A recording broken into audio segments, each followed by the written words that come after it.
کل 10 محرم الحرام یوم عاشوراء نبی کریم صلی اللہ تعالیٰ علیہ وآلہ وسلم کے پیارے نواسے امام علی مقام حضرت امام حسین رضی اللہ تعالیٰ عنہ آپ کی شہادت کا وہ عظیم دن ہے جس دن واقعہ کربلا رونما ہوا اور امام علی مقام امام حسین رضی اللہ تعالی عنہ نے اپنے رفقاء کے ساتھ، اپنے ساتھیوں کے ساتھ، اپنے بھائیوں، بیٹوں، بھتیجوں، بھانجوں کے ساتھ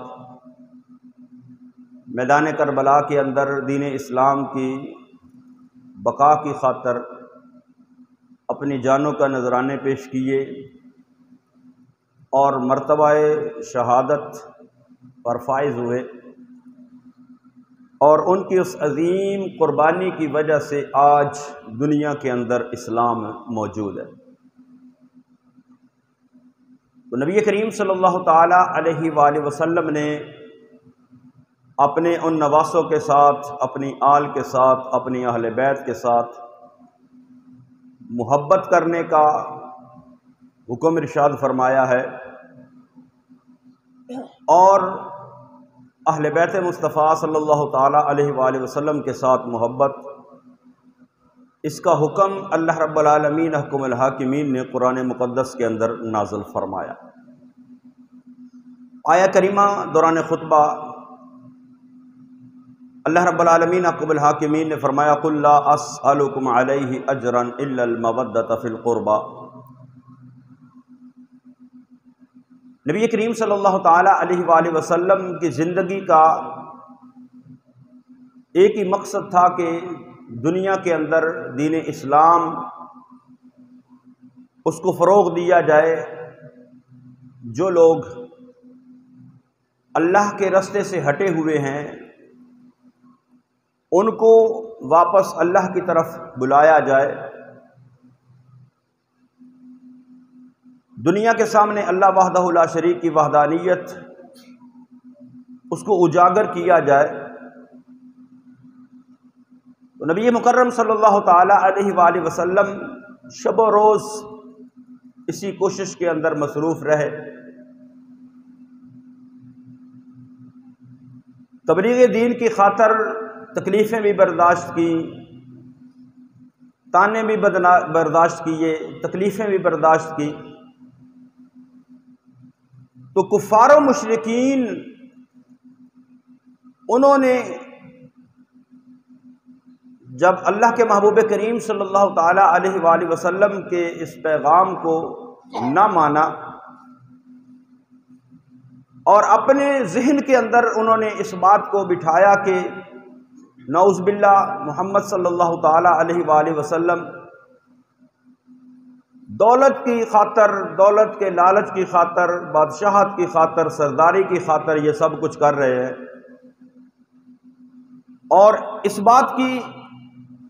کفار و مشرکین نے نبی کریم صلی اللہ تعالی علیہ وآلہ وسلم کو آفر بھی کی کہ جتنی دولت چاہیے مل جائے گی، سرداری چاہیے مل جائے گی، عرب کی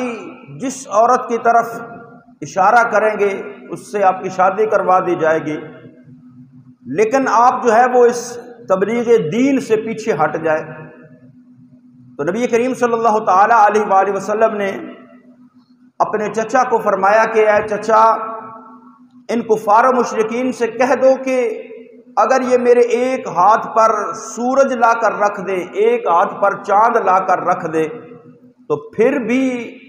میں اس تبلیغ دین سے پیچھے نہیں ہٹوں گا، کیونکہ نبی کریم صلی اللہ تعالیٰ علیہ وآلہ وسلم کا مقصد نہ دنیا کی سرداری تھی، نہ دولت تھی، نہ بادشاہت تھی۔ آپ کی اس دنیا کے اندر تشریف آوری کا مقصد تھا دین اسلام کی تبلیغ، دین اسلام کا فروغ۔ تو کفار مشرکین نے کہا کہ ان کو کچھ دولت دی جائے، تو اللہ رب العالمین احکم الحاکمین نے اس آیا مبارکہ کو نازل فرمایا کہ محبوب ان سے فرما دو قل لا اسألکم علیہ اجرا الا المودۃ فی القربى۔ اور دوسرا جو قول اس آیا مبارکہ کی شان نزول کے تحت ہے وہ یہ ہے کہ نبی کریم صلی اللہ تعالیٰ علیہ وآلہ وسلم کے صحابہ انہوں نے جب دیکھا کہ نبی کریم صلی اللہ تعالیٰ علیہ وآلہ وسلم شب و روز دین اسلام کی تبلیغ کے اندر مصروف رہتے ہیں، لوگوں سے ملاقاتیں ہوتی ہیں، آس پاس کے قبائل سے وفود آتے ہیں، نبی کریم صلی اللہ تعالیٰ علیہ وآلہ وسلم ان تک دین کا پیغام پہنچاتے ہیں، تو آقا کریم صلی اللہ تعالیٰ علیہ وآلہ وسلم کی مصروفیات کو دیکھتے ہوئے صحابہ کرام رضوان اللہ تعالی مجمعین نے سوچا کہ چونکہ نبی کریم صلی اللہ تعالیٰ علیہ وآلہ وسلم کا کوئی کاروبار نہیں ہے، تجارت نہیں ہے، اخراجات ہے، تو کیوں نہ کچھ جو ہے وہ نذرانہ نبی کریم صلی اللہ تعالیٰ علیہ وآلہ وسلم کی بارگاہ کے اندر پیش کیا جائے۔ صحابہ کرام رضوان اللہ تعالی مجمعین نے کچھ پیسے، کچھ رقم اکٹھی کی اور نبی کریم صلی اللہ تعالیٰ علیہ وآلہ وسلم کی بارگاہ کے اندر پیش کرنے کے بارے میں سوچنے لگے کہ ہم نے یہ پروگرام تو آپس میں بنایا ہے، یہ منصوبہ تو بنایا ہے، لیکن نبی کریم صلی اللہ تعالیٰ علیہ وآلہ وسلم سے عرض کون کرے گا؟ اس کے لیے نبی کریم صلی اللہ علیہ وسلم کے چچا جناب حضرت عباس بن عبد المطلب کا انتخاب ہوا کہ آپ جو ہے وہ نبی کریم صلی اللہ تعالیٰ علیہ وآلہ وسلم کے قریبی ہیں، نبی کریم صلی اللہ علیہ وسلم کے چچا ہیں، خاندان میں سے ہیں، تو یہ نذرانہ جو ہے وہ لے کر آپ رسول اللہ صلی اللہ تعالیٰ علیہ وآلہ وسلم کی بارگاہ میں جائیں اور یہ نذرانہ آپ کی خدمت میں پیش کریں۔ نبی کریم صلی اللہ تعالیٰ علیہ وآلہ وسلم جنہوں نے دین اسلام کی تبلیغ کی خاطر تکالیف برداشت کی، حتیٰ کہ جب نبی مکرم صلی اللہ تعالیٰ علیہ وآلہ وسلم اللہ کی عبادت اور بندگی کے لیے ایک مرتبہ سین کعبہ کے اندر موجود ہے تو کفار و مشرکین نے اونٹ کی ایک اوجڑی لا کر نبی کریم صلی اللہ تعالیٰ علیہ وآلہ وسلم کی پشت پر رکھ دی، اور آپ جانتے ہیں کہ اونٹ کی اوجڑی کتنی وزنی ہوتی ہے۔ جناب سیدہ فاطمہ الزہراء رضی اللہ تعالی عنہا وسلام اللہ علیہا آپ نے جب دیکھا تو جا کر اس اوجڑی کو نبی کریم صلی اللہ تعالی علیہ وآلہ وسلم کی پشت مبارک سے ہٹایا۔ یہ حالت دیکھ کر سیدہ کائنات سیدہ فاطمہ الزہراء رضی اللہ تعالی عنہا کی مبارک آنکھوں میں آنسو آ گئے، تو نبی کریم صلی اللہ تعالی علیہ وآلہ وسلم نے ارشاد فرمایا لا تبکی یا بنیاتی، اے میری بیٹی رو نہیں، غمگین نہ ہو، اللہ رب العالمین احکم الحاکمین فإن اللہ مانع اباکا،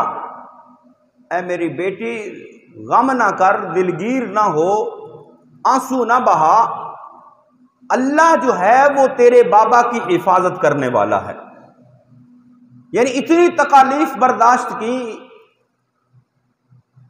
تو جب حضرت عباس بن عبد المطلب نے نذرانہ پیش کیا نبی کریم صلی اللہ تعالی علیہ وآلہ وسلم کی بارگاہ کے اندر، تو اللہ نے جبریل کو بھیجا۔ اس کا فرمایا کہ اس نذرانے کی ضرورت نہیں، دین کی تبلیغ کے عوض، اسلام کی ترویج کے عوض میں تم سے دنیا کی کسی دولت کا طلبگار نہیں، قل لا اسألکم علیہ اجرا، میں کسی اجر کا طلبگار نہیں، کسی بدلے کا طلبگار نہیں، کسی اجرت کا طلبگار نہیں، الا المودۃ فی القربى، فرمایا ہاں جو میرے قرابت دار ہیں، جو میرے قریبی ہیں، جو میرے نزدیکی ہیں، ان کے ساتھ محبت جو ہے وہ اپنے دلوں میں پیدا کرو۔ تو اس محبت کا تقاضا جو ہے وہ رب العالمین احکم الحاکمین نے کیا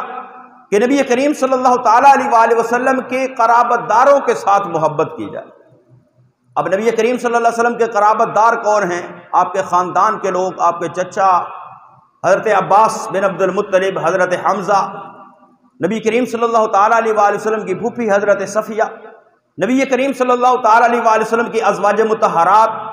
اور نبی کریم صلی اللہ تعالیٰ علیہ وآلہ وسلم کی آل اولاد، آپ کے شہزادے شہزادیاں، نواسے نواسیاں۔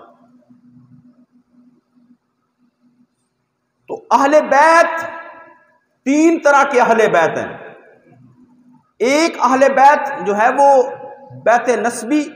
یعنی نسب والے، خاندان والے،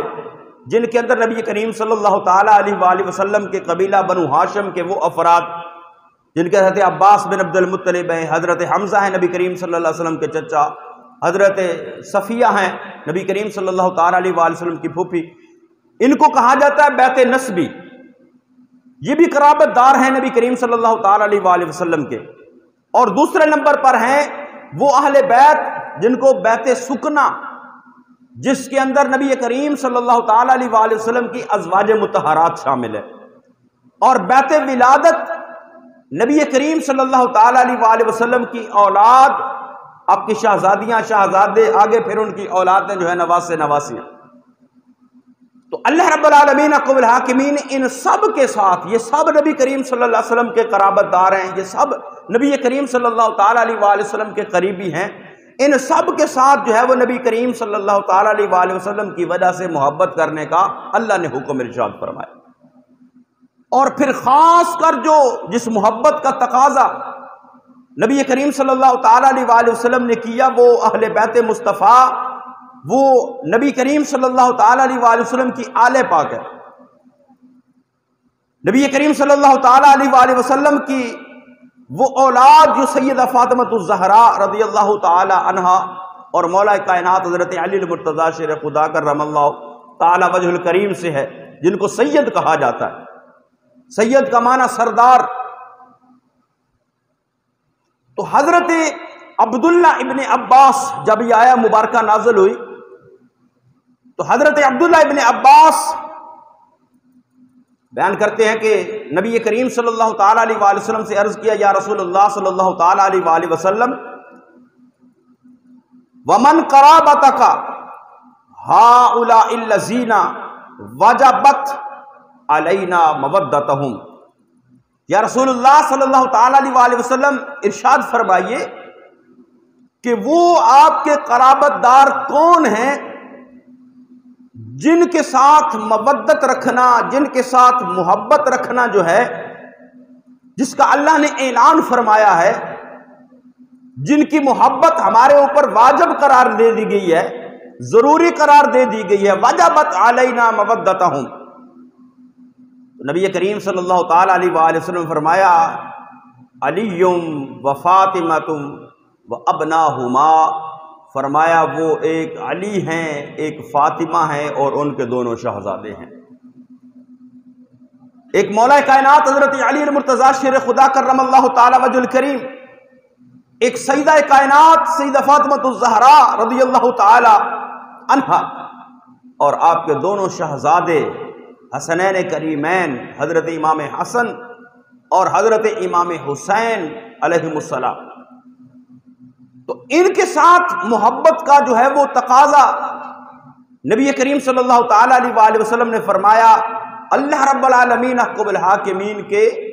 فرمان کے مطابق، قُلْ لَا أَسْأَلُكُمْ عَلَيْهِ أَجْرًا إِلَّا الْمَوَدَّةَ فِي الْقُرْبَى۔ اور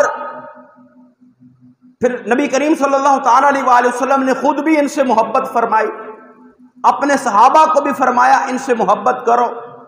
اور اللہ رب العالمین احکم الحاکمین کی بارگاہ کے اندر بھی یہ دعا کی، مولا ان سے تو بھی محبت کر، اور امت کو بھی یہ تقاضا کیا کہ میری امت جو ہے میری اہل بیت کے ساتھ محبت کرے، میری اہل بیت کے ساتھ، اور جو اہل بیت مصطفیٰ صلی اللہ تعالی علیہ وآلہ وسلم کے ساتھ محبت کرتا ہے اس کو دنیا کے اندر بھی نجات ملے گی، آخرت کے اندر بھی نجات ملے گی۔ نبی کریم صلی اللہ تعالی علیہ وآلہ وسلم کے صحابی حضرت ابو ذر غفاری رضی اللہ تعالی عنہ، آپ خانہ کعبہ کے دروازے کے پاس کھڑے ہیں، خانہ کعبہ کے دروازے کے پاس کھڑے ہیں، اور کھڑے ہو کر آپ نے فرمایا، جو مجھے پہچانتا ہے وہ تو پہچانتا ہے، اور جو نہیں پہچانتا وہ پہچان لے میں ابو ذر غفاری ہوں۔ فرمایا حضرت ابو ذر غفاری نے کہ جو تو مجھے جانتا ہے وہ تو پہلے ہی مجھے پہچانتا ہے کہ میں کون ہوں، اور جو نہیں پہچانتا وہ بھی پہچان لے کہ میرا نام ابو ذر ہے، میں رسول اللہ صلی اللہ تعالی علیہ وآلہ وسلم کا خادم، غلام اور صحابی ہوں۔ اور فرمایا پھر کہ میں نے رسول اللہ صلی اللہ تعالی علیہ وآلہ وسلم کو یہ فرماتے سنا ہے۔ آقا دو جہاں صلی اللہ تعالی علیہ وآلہ وسلم نے ارشاد فرمایا مثل اہل بیتی فیکم مثل سفینۃ نوح، فرمایا میری اہل بیت کی مثال اس طرح ہے جس طرح حضرت نوح علی نبینا علیہ السلام کی کشتی کی مثال ہے۔ نبی کریم صلی اللہ تعالی علیہ وآلہ وسلم نے اہل بیت کی جو عقیدت ہے، جو محبت ہے، جو مودت ہے، جو ان کا مقام ہے، جو ان کا مرتبہ ہے امت کے لیے، اس کو سمجھانے کی خاطر یہ مثال بیان فرمائی۔ فرمایا میری اہل بیت کی مثال ایسی ہے جیسے حضرت نوح علی نبینا علیہ السلام کی کشتی تھی۔